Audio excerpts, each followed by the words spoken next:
अनुभव असतात, ते वाईट अनुभव सहजही सुचल्या जात नाही. पोलिसांचं तसं झालेलं आहे. म्हणजे जसं तुमच्या शाळेमध्ये एखादे शिक्षक फास्ट स्ट्रिक्ट असतात, त्यांना जनरली कोणी लाईक करत नाही. बरोबर आहे का? अरे बरोबर आहे का? जे शिक्षक गणिताचा तास आहे आणि त्या गणिताच्या तासामध्ये तुम्हाला ग्राउंडला खेळायला घेऊन जातात, त्यांना मात्र सगळे लाईक करतात.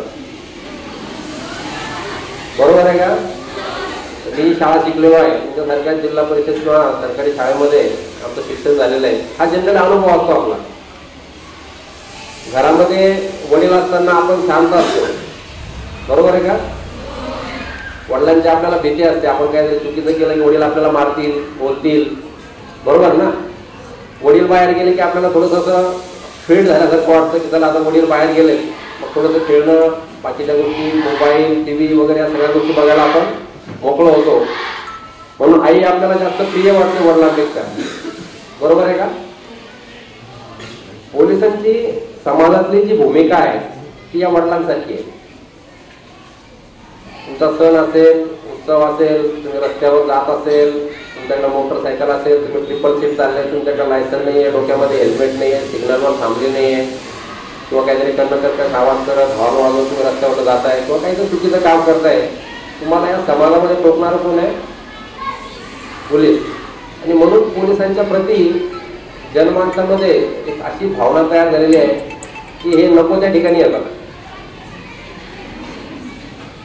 गणपती आहे, मी नाचतोय, माझ्या आनंदात याला काही सहभागी व्हायचं नाहीये.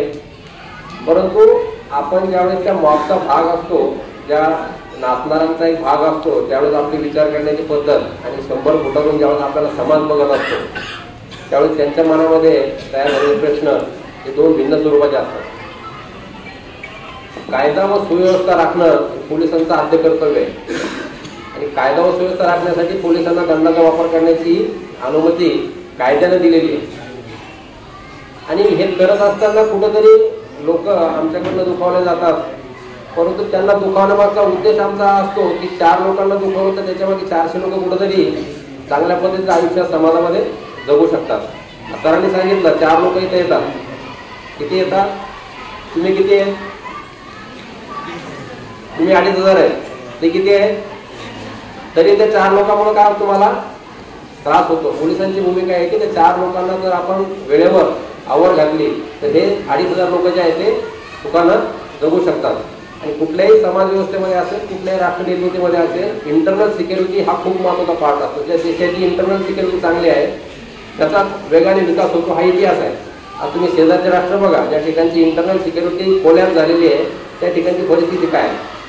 पंतप्रधानांच्या घरामध्ये घुसून त्यांचे पार किचनमध्ये जाऊन तिथली शासन व्यवस्था उलटवून लावली गेली. हे बांगलादेशचं उदाहरण आपल्या समोर आहे. पाकिस्तानमध्ये आज काय परिस्थिती आहे, अफगाणिस्तानमध्ये आज काय परिस्थिती आहे, श्रीलंकेमध्ये आज काय परिस्थिती आहे. इंटरनल सिक्युरिटी तुमची ही सिक्युअर राहणं खूप गरजेचं आहे. बाह्य शत्रूंशी तर आपण लढून घेतो, त्यांना सरळ सरळ आपल्याला ते आयडेंटिफाय होतात ते कोण आहेत काय आहेत. परंतु इंटरनल सिक्युरिटीसाठी पोलीस दल हे खूप महत्त्वाचं आहे. आणि पोलीस दल हे तुमच्या सहकार्याशिवाय काम करू शकत नाही. इंटरनल सिक्युरिटी ही पोलिसांची जबाबदारी फक्त नाही आहे, त्याच्यामध्ये समाज आणि समाजाचा प्रत्येक घटक हा तेवढाच महत्त्वपूर्ण आहे. तुम्ही आमचे कान नाक डोळ्यात सरांनी सांगितलं, जर सांगितलं नसतं तर मला माहीत झालं नसतं की अशा काही मुलाचा त्रास आहे म्हणून, मला पुढची स्टेप घेता आली नसते. आणि सर मी नक्की घेणार, मी येणार. जर तुमच्याकडनं मला त्यांची नावं मिळाले, काही डिटेल्स मिळाले तर अजून उत्तम, नाही मिळाले तर माझ्या पद्धतीने काढणार. परंतु मला सांगण्याचा उद्देश हा आहे की इंग्रजांनी ज्या पद्धतीनं पोलिसांचा वापर केला इथले आंदोलन दडपण्यासाठी, इथल्या राष्ट्रप्रेमी लोकांवरती अन्याय करण्यासाठी, इथं जुलूम जबरदस्ती करण्यासाठी, ती पोलिसांची प्रतिमा अजून पुसल्या गेलेली नाही आहे. आणि पोलीस रेझिंग डेच्या निमित्तानं आम्ही जागोजागी जाऊन हेच सांगण्याचा प्रयत्न करतो की पोलीस आपले शत्रू नाही आहेत. पोलीस रस्त्यावर जर कोणाला अडवत असतील, तुमच्या डोक्यामध्ये हेल्मेट आहे, तुमच्याकडे लायसन आहे, तुमच्या गाडीचे पूर्ण डॉक्युमेंट आहेत आणि ट्रॅफिक पोलिसांनी तुम्हाला अडवलं, तुम्हाला काय त्रास आहे का? तो विचारणार, तुम्हाला सोडून देणार.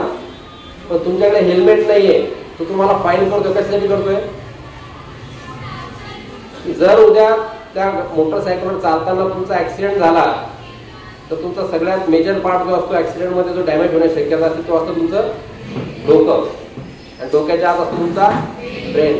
ब्रेनला इंजुरी झाली तर तुम्ही नॉर्मल लाईफ, जरी तुम्ही त्या ऍक्सिडेंटमधून वाचले तरी नॉर्मल लाईफ तुम्ही जगू शकत नाही. म्हणून ते हेल्मेट गरजेचं आहे. त्या ट्रॅफिक पोलिसाला काय पडलेलं नाही तुमचं की त्यांनी हेल्मेट का घालावं का नाही घालो. तो फाईन मारणार 200-500 रुपये मोकळा होणार तुम्हाला, परंतु ती तुमची सिक्युरिटी आहे. तुमच्या सिक्युरिटीसाठी ते कायदे बनवलेले आहेत आणि त्या कायद्यांचं पालन करणं ही आपली जबाबदारी आहे. आपल्याकडे थोडा ट्रेंड असं झालाय सर, म्हणजे माझं शिक्षकांना थोडंसं आव्हान आहे या बाबतीत की समाजामध्ये आजकाल एक ट्रेंड वाढत चाललाय. जे लॉ ऑबिडियन्स आहेत, जे कायद्याचं पालन करतात, त्यांना लोक मूर्ख समजतात. बरोबर आहे का? आणि जे कायदा मोडून, म्हणजे ज्याला आपण लॉ ब्रेकर्स म्हणतो, ते आजकाल तुमचे हिरो झालेले आहेत. बरोबर आहे का? पुष्पा 2 कोणी बघितला? अरे बघितला का? कोण हिरो आहे त्याच्यामध्ये? काय करतो तो? तो चंदन चोर आहे, पण तुमचा हिरो आहे. बरोबर आहे का? ही जी प्रवृत्ती आहे ना, ही ठीक आहे, म्हणजे हा हसण्याचा विषय नाहीये, हे खूप मोठं संकट आहे. याला तरुण पिढीने ओळखलं पाहिजे. कुठलाही गुन्हेगार असेल त्याचं लाईफ जे आहे ना ते खूप शॉर्ट असतं. कुठलाही गुन्हेगार असतो, कितीही मोठा असतो, त्याचं लाईफ खूप शॉर्ट असतं आणि त्याच्यापासून समाजाला काही फायदा होत नाही. त्याला एक ग्लॅमर कमवलेलं असतं. तरुण मुलं त्या ग्लॅमरला बळी पडतात, त्याच्या अवतीभोवती फिरतात, परंतु त्याचा शेवट जो आहे तो कायम वाईट असतो. बरोबर आहे का? म्हणून माझं असं म्हणणं आहे की आपण ज्या ठिकाणी येतो त्या ठिकाणी आपल्या आजूबाजूला काय चाललंय, आपल्या आजूबाजूचा मित्र काय करतो, आपल्या मैत्रिणी काय करतात, या गोष्टी आपण चौकसपणे बघितल्या पाहिजे. तुम्हाला या ठिकाणी कुठलाही त्रास असेल, माझा नंबर मी शाळेला घेऊन जातो. आमच्या पोलीस स्टेशनचा नंबर तर ऑलरेडी तुमच्याकडे आहे.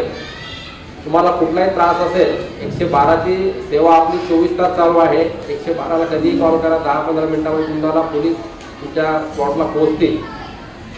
तुम्हाला काही लेडीजसाठी किंवा याच्यासाठी प्रॉब्लेम आला तर 1098 नंबर आहे, त्या 1098 नंबरला तुम्ही कॉल करा.